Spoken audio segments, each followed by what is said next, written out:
Assalamualaikum warahmatullahi wabarakatuh. Waalaikumsalam warahmatullahi wabarakatuh. Kami dari kelompok 3 di sini akan mempresentasikan tentang implementasi framework COVID 5.0 dari tugas mata kuliah tata kelola IT yang beranggotakan dari Guntur Solihuddin, Erwin Prasetyo Hadi, Eka Bayu Prasetyo, Irfan Pulungan, dan Rian Purnama SH.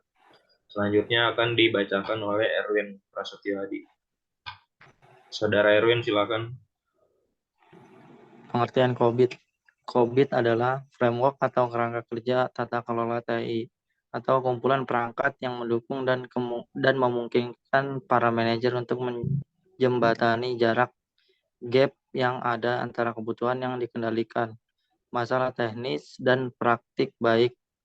COVID merupakan suatu kerangka kerja manajemen teknologi informasi yang diciptakan informasi sistem ISAKA dan TI Governance Institute yang mencakup tujuan pengendalian dan terintegrasi dari 5 domain, yaitu Planning and Enterprise atau OP, Acquisition and Implementation AI, Delivery and Support DSS, serta Monitoring and Evaluasi MEA, Evaluasi Direct and Monitor.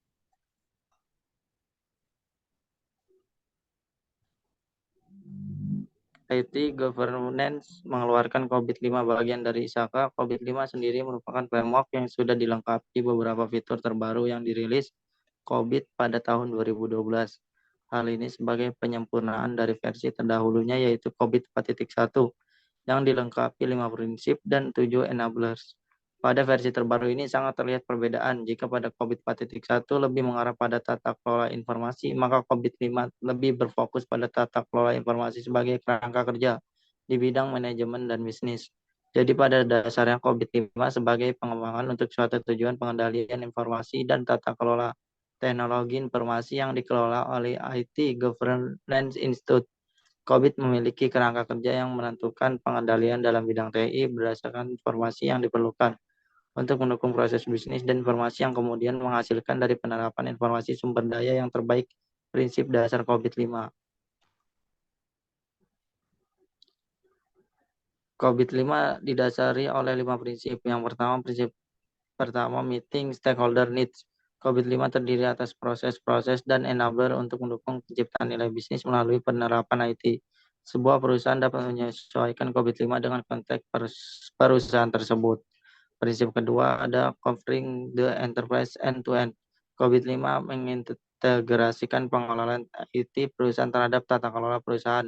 Hal ini dimungkinkan karena COVID-5 mencakup seluruh fungsi dan proses yang ada di perusahaan dan COVID-5 mempertimbangkan seluruh enable dari governance dan manajemen terkait IT dalam sudut pandang perusahaan dan end-to-end.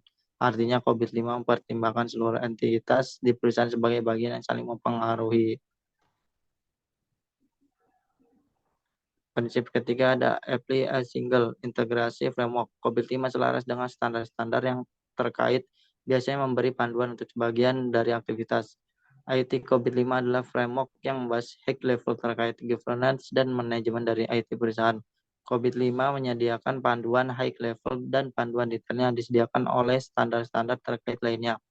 Yang keempat, enabling a holistic approach.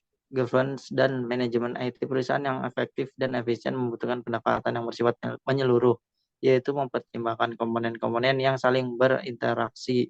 COVID-5 mendefinisikan sekumpulan enabler untuk mendukung implementasi governance dan manajemen sistem IT perusahaan secara komprehensif.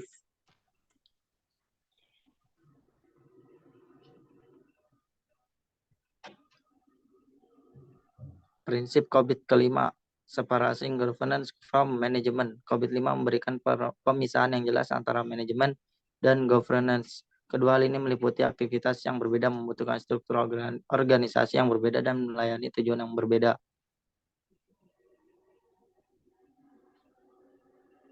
Selanjutnya akan dibacakan oleh teman kita Rian Purnama Septian Hadi. Silakan Rian. Baik.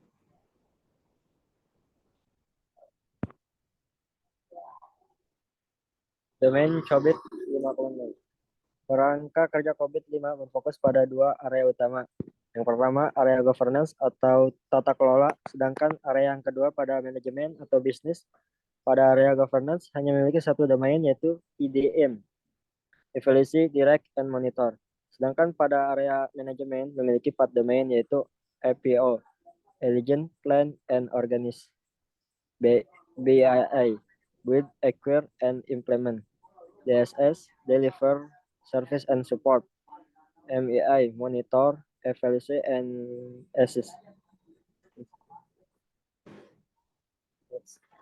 Domain IDF. Domain IDF adalah domain yang berfokus pada tujuan stakeholder untuk melakukan proses penilaian dan pengoptimalisasi risiko dan sumber daya yang meliputi praktik serta kegiatan untuk tujuan agar evaluasi yang dihasilkan tepat dan strategis dan mengarahkan kepada tim IT. Itu selanjutnya domain APO. Domain APO, Elegant Plan and Progress, sendiri memiliki manfaat untuk memberikan arahan serta solusi bagi domain AI dan penyediaan layanan dan dukungan pada domain DSS. Domain APO meliputi pengambilan strategi serta identifikasi resiko. Selanjutnya ada domain DSS. Domain DSS ini mencakup bidang kinerja aplikasi yang ada pada sistem IT sehingga proses yang dijalankan dapat terlaksanakan secara efektif dan efisien. Selanjutnya ada domain BI. Domain ini lebih berfokus kepada pembangunan teknologi informasi dan pada keselarasan terhadap kebutuhan stakeholder dan untuk tujuan memenuhi arahan target proses bisnis suatu perusahaan. Selanjutnya domain MII. Domain MII ini lebih berfokus pada area manajemen dan proses pengawasan bagaimana teknologi informasi dikelola pada sebuah perusahaan atau organisasi. Domain ini bertujuan untuk memastikan bahwa desain dan kontrol mematuhi regulasi, serta juga melakukan monitor yang berhubungan langsung dengan proses penilaian yang independen untuk efektivitas suatu sistem teknologi informasi.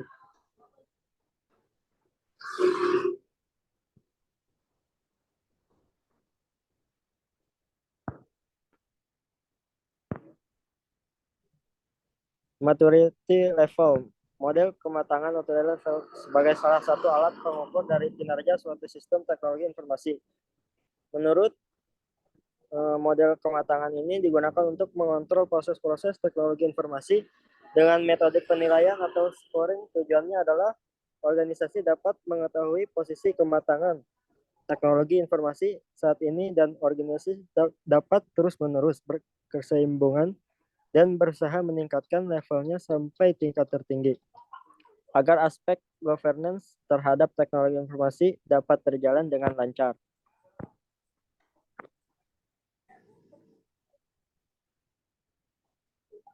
Selanjutnya akan dibacakan oleh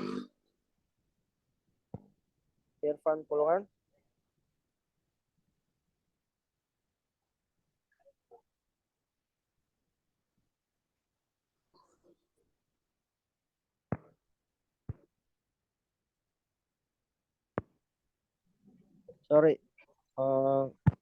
Akan dibacakan oleh Tio. Selanjutnya maturity level yaitu skalanya 451 sampai 5 yaitu dioptimalisasi, 351 yaitu diatur, 251 sampai 350 ditetapkan, 151 sampai 250 didapat kurang, 0,51 sampai 150 inisialisasi dan 0 sampai 50 itu tidak ada.